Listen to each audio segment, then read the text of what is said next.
Good morning everyone, welcome to adverse infinity. I hope आप सभी यहाँ अच्छे होंगे। और आज है 15 जून 2026 और देखते हैं आज हमारे पास कौन कौन सी इंपॉर्टेंट न्यूज़ और आर्टिकल्स है जो हमें डिस्कस करनी है।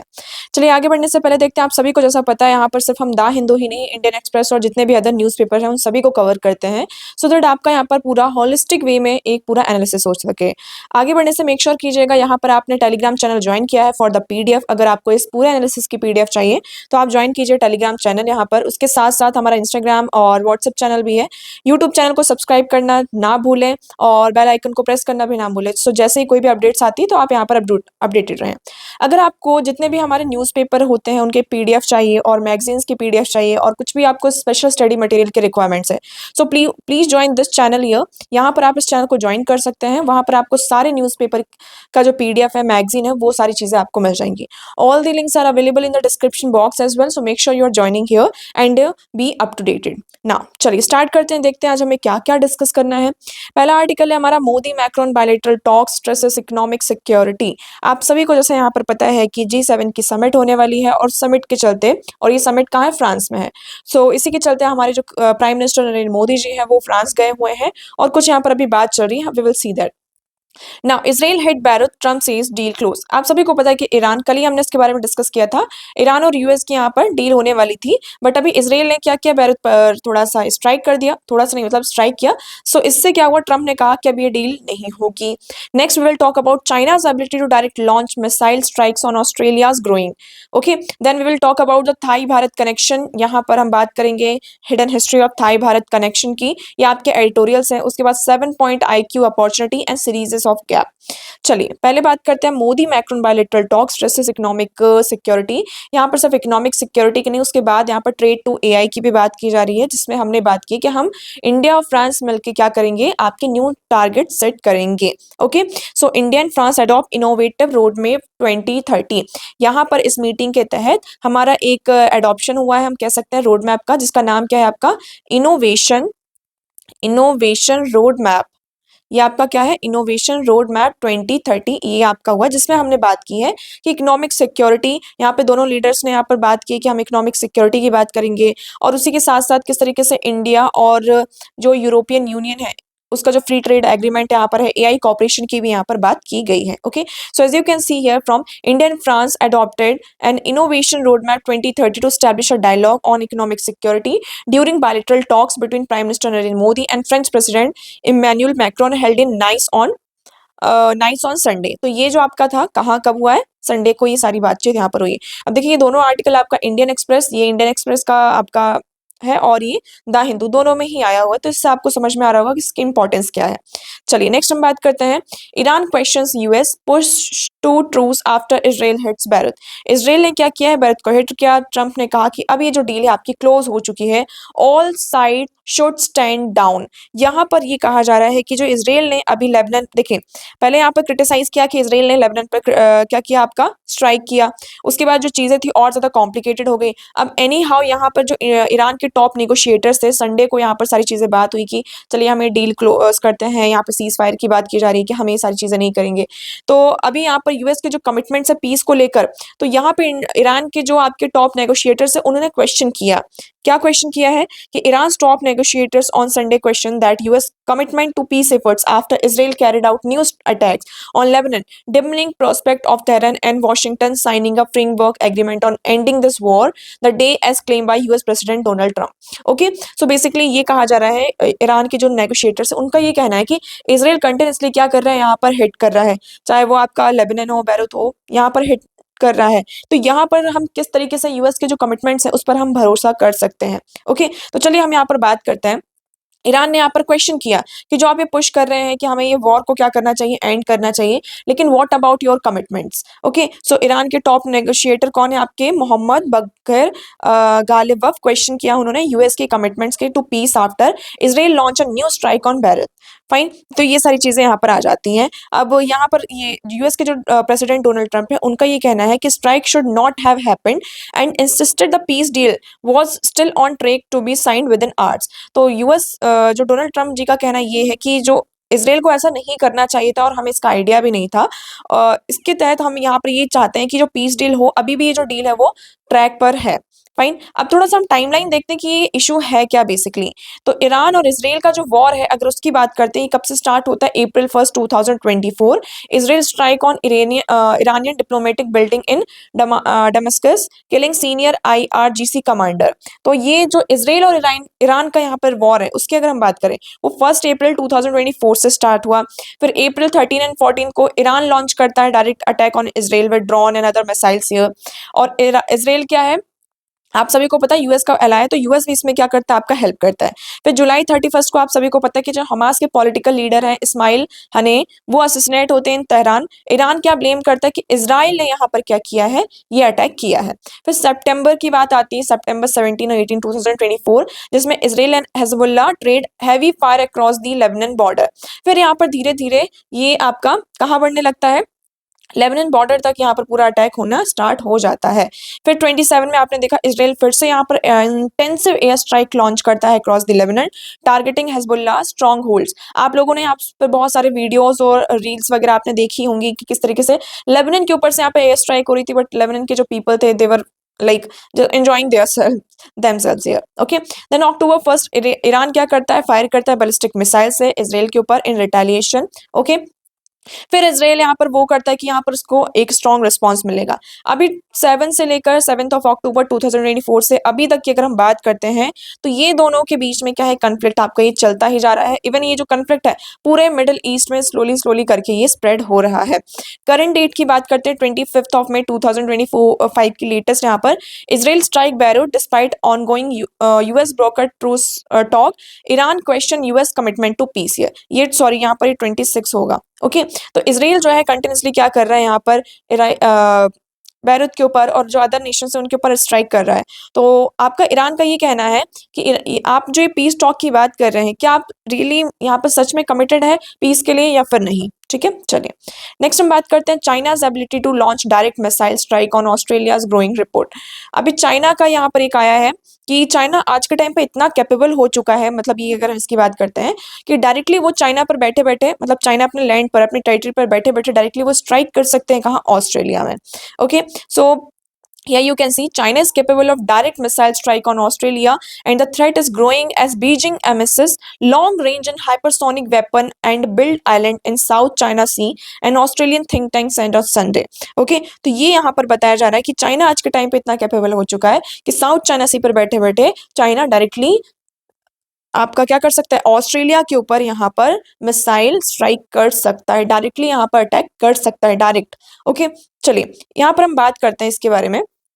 तो चाइना कैन लॉन्च, अभी हमने इसके बारे में देख लिया, ये कैसी मिसाइल है आपकी, हाइपरसोनिक वेपन्स है। ठीक है, अब ये जो इसका नाम क्या है, इसका नाम है DF-27 missile.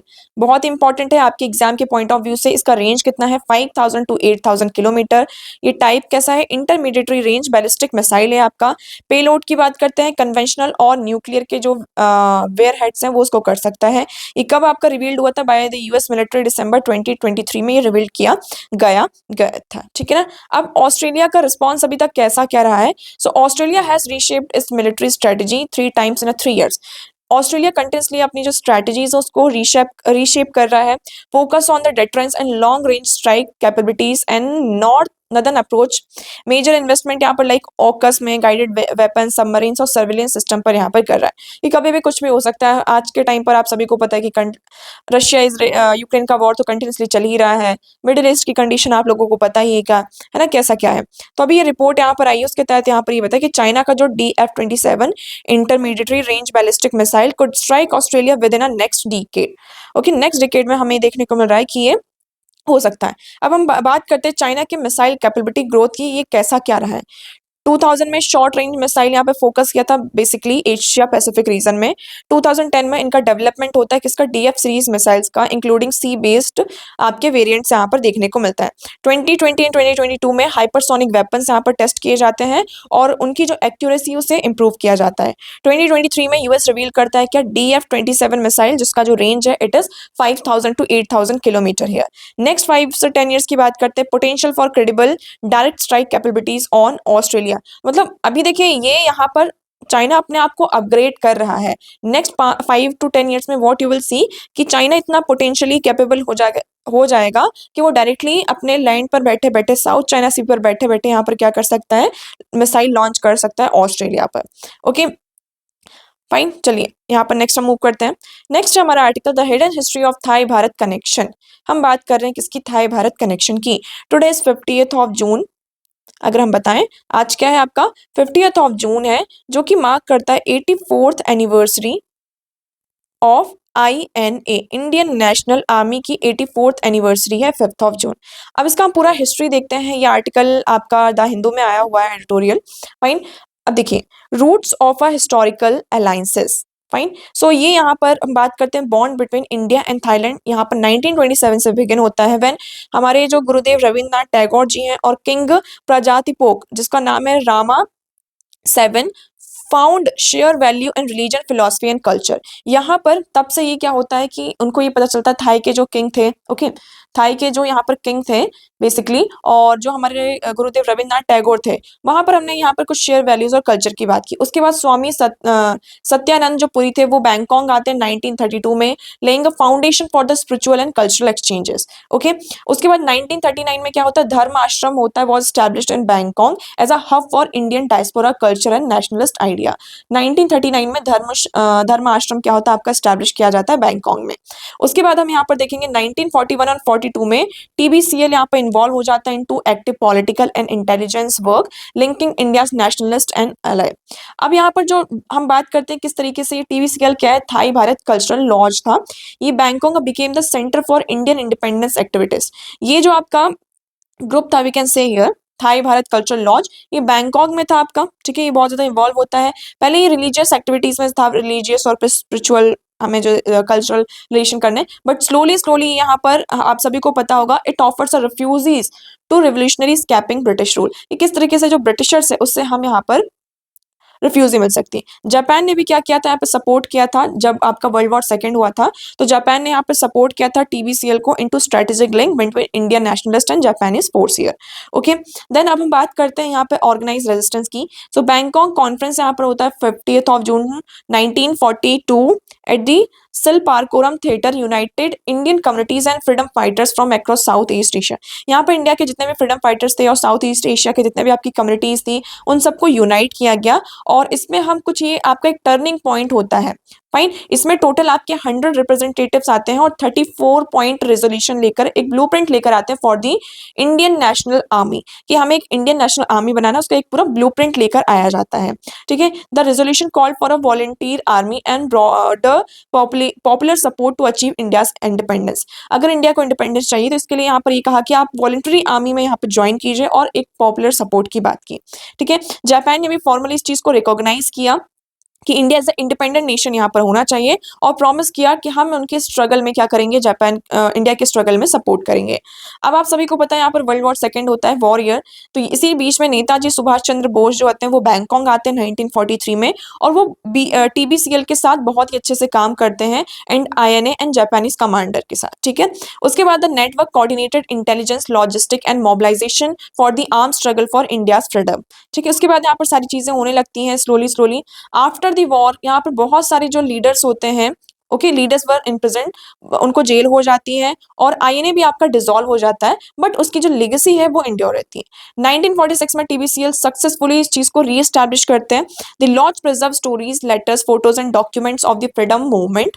It kept alive in the memory of Indian families who supported the cause and paid a heavy price. Okay, उसके बाद हम बात करते हैं the legacy that still inspire. तो TBCL आपका जो होता है मोर देन अ बिल्डिंग, ये आपकी सिर्फ एक बिल्डिंग नहीं है आज के टाइम पे, ये आपका सिंबल है जिसमें हम बात करते हैं कि किस तरीके से इंडिया और थाईलैंड का जो करेज है वो शेयर था। यहाँ पर India stand as a testimony to the power of cultural bonds, friendship and collective actions here. Alright, अब ये आज के टाइम पर हमारे लिए इतना मैटर क्यों करता है, ये पूरे मैंने आर्टिकल्स के पॉइंट आप लोगों के लिए किए हैं। अब आज के टाइम पे इतना ये मैटर ही करता है कि highlights the deep historical ties between India and Thailand beyond modern diplomacy. आज के टाइम पर तो हम मॉडर्न डिप्लोमेसी की बात करते हैं, लेकिन अगर आप हिस्ट्री में जाकर देखेंगे, यहाँ पर आपको पता चलेगा कि हमारे जो रिलेशन थे इंडिया और थाईलैंड के, वो बहुत ही ज्यादा स्ट्रॉन्ग और डीप थे। Honour the unsung heroes, spiritual leaders, scholars, soldiers and ordinary citizens who fought for freedom here.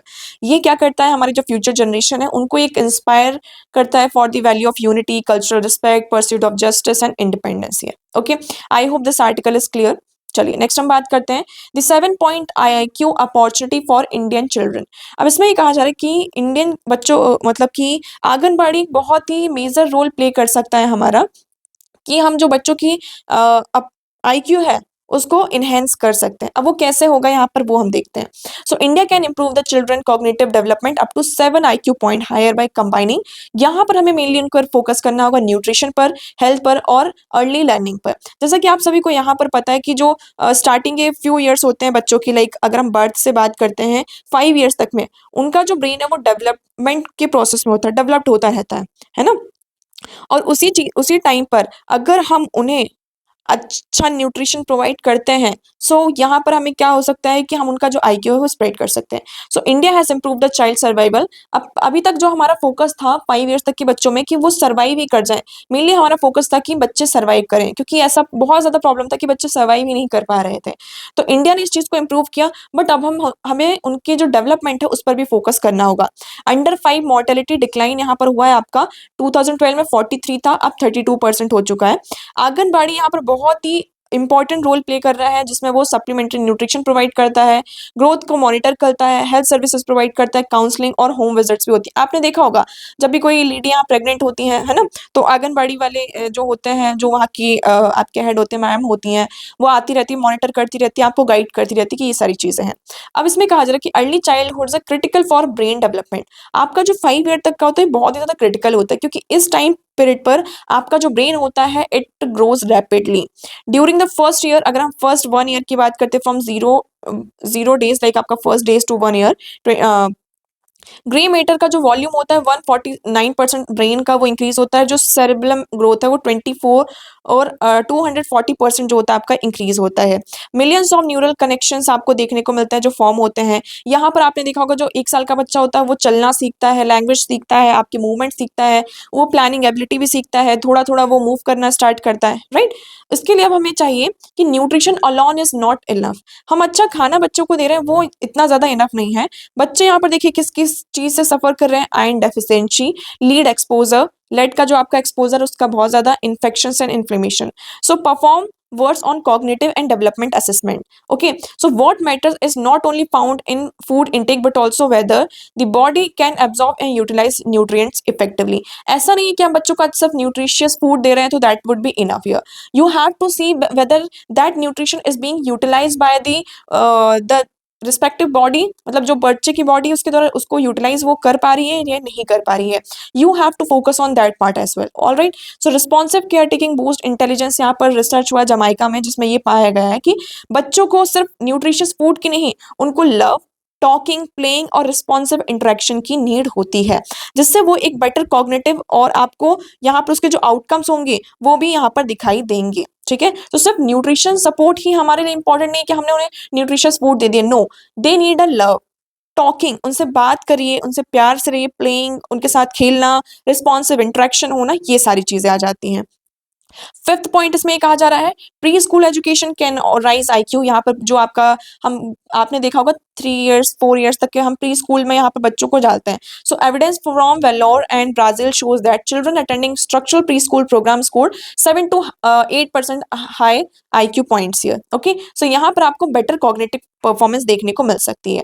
Anganwadi का इन्वॉल्वमेंट बहुत ही ज्यादा है। एक तरीके से यहाँ पर ये कहा जा रहा है कि कुछ इनिशिएटिव लॉन्च किए गए, जिसका पहला नाम है आपका आधारशिला, नव चेतना, ये आंगनबाड़ी के द्वारा लॉन्च किया गया, और तीसरा है आपका पोषण भी पढ़ाई भी। ठीक है, जिसमें यहाँ पर इस प्रोग्राम्स का मेन एम क्या है कि हम प्रमोट करेंगे प्ले बेस्ड लर्निंग, बच्चों को खेल खेल के साथ यहाँ पर उनको सिखाना, इनकरेज पेरेंट चाइल्ड इंटरेक्शन, किस तरीके से बच्चों को और पेरेंट को एक साथ इंटरेक्ट करना होगा, strengthen early stimulation at home, support holistic and child development. उसके साथ साथ कम्युनिटी एंड फैमिली इन्वॉल्वमेंट भी बहुत ही ज्यादा इन्वॉल्वमेंट इंपॉर्टेंट होता है। आज के टाइम पर आपने देखा होगा बच्चा खाना नहीं खा रहा है तो हमने उसको दे दिया, फोन दे दिया, सॉन्ग लगा दिए, सो बस हो गया, अब उसका चला गया। लेकिन इससे यहाँ पर क्या होता है, बहुत ही रॉन्ग इम्पैक्ट आपकी माइंड पर, बच्चे के माइंड पर पड़ता है। सो हमें सबसे पहले जो उनका स्क्रीन एक्सपोजर है उसको रिड्यूस करना होगा। ज्यादा से ज्यादा हमें बच्चों के साथ एंगेज होना होगा, उनके साथ बात करना, खेलना, उनको जो हमारी आपका मतलब कि जो स्क्रीन एक्सपोजर है उसको आपको रिड्यूस करना होगा as much as possible. Create nurturing home environment here. Okay, so I hope ये आर्टिकल आप लोगों को यहाँ पर क्लियर होगा। ये जीएस पेपर 2 और 3 के रिस्पेक्टिव से काफी इंपॉर्टेंट हो जाता है। फाइन, चलिए नेक्स्ट हम बात करते हैं सीरीज ऑफ गैप्स। तो बेसिकली इस आर्टिकल में ये डिस्कस किया गया है कि जो चाइल्ड सेक्सुअल अब्यूज है इंडिया में, ये परसिस्टेंटली आपको दिखाई दे रहे हैं कि इनका जो रिपोर्ट है ना, वो बढ़ता ही जा रहा है। इन इंडिया 90% ऑफ जो केसेस हैं इंक्लूड होते हैं रिसेंट सुलह case of complaint in which charge sheet was filed last week and the threat to child is from within the families trusted circle. अब अभी तो चाइल्ड अब्यूज की हम बात करते हैं कि आपने घर में फैमिली में देखा होगा कि बाहर मत जाओ, जो आपके स्ट्रेंजर्स हैं उनसे दूर रहो, है ना, बिकॉज आपको थ्रेट है। लेकिन जब विद इन द फैमिली ही जो चाइल्ड अब्यूज के केसेस आ रहे हैं, तो उस केस में क्या कैसा होगा।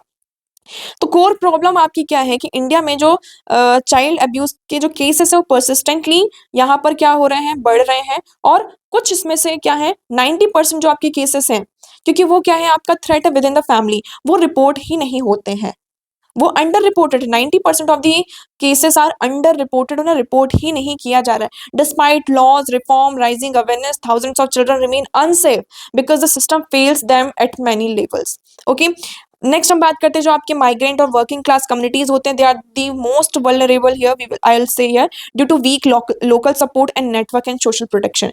वो माइग्रेंट वर्कर हैं, वर्किंग क्लास कम्युनिटीज हैं, वो तो सबसे ज्यादा, क्योंकि उनको ना तो लोकल सपोर्ट मिलता है, ना ही उनका दादा, लेट सपोज एक ए पर्सन है, ये मूव होकर इसी प्लेस पर गया है, फाइन, अब यहाँ पर उसके इंटरेक्शन ही नहीं है, नेटवर्क ही नहीं, इतना सोशल प्रोटेक्शन ही। अब देखो, आप सभी को पता है कि कोई नया पर्सन आता है तो वहां पर पहले तो लेस इंटरेक्शन ही होता है। तो अभी हम देखते हैं what why under reporting happens, ये अंडर रिपोर्टिंग इतना ज्यादा क्यों हो रही है।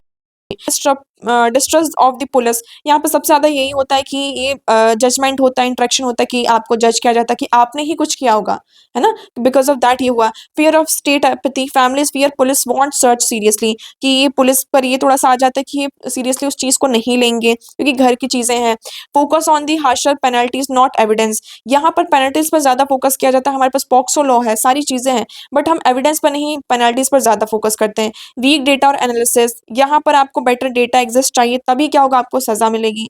सेकेंडरी विक्टिमाइजेशन, सर्वाइवर और जो फैमिली होती है बहुत ज्यादा इंसेंटिविटी और एडमिनिस्ट्रेशन मीडिया के द्वारा उनको ये जो ट्रॉमा है उसको बार बार वो फेस करना ही पड़ता है। अब हम यहाँ पर कुछ बात करते हैं आपके डेटा की स्टेटिक्स आपके फैक्ट्स हैं। POCSO court have 89% pendency rate, अब पॉक्सो कोर्ट में ही 89% पेंडेंसी है। कन्विक्शन रेट अगर हम देखते हैं तो रेंज बिटवीन 3 एंड 30%। पॉक्सो की अगर हम बात करते हैं तो उसमें ये प्रोविजन है, उसका जो ट्रायल है विद इन 1 ईयर वो क्या होना चाहिए, स्पेशल कोर्ट टेकिंग के अंदर होना चाहिए, बट ये ऑफनली हम देखते हैं often this criteria doesn't met here. In 2024 NCRB की रिपोर्ट है जिसमें 69,191 पॉक्सो केसेस इन्वॉल्व थे, जिसमें 70,000 आपकी चाइल्ड विक्टिम्स थी। हाई प्रोफाइल जो केसेस होते हैं लाइक सोलर केसेस अभी जो स्पार्क हुआ है बहुत ज्यादा, बट सिस्टमैटिक रिफॉर्म्स और रिमेन्स बहुत ही ज्यादा इल्यूसिव है। तो ये आपको गैप, अब गैप कहाँ है वो हम देखते हैं।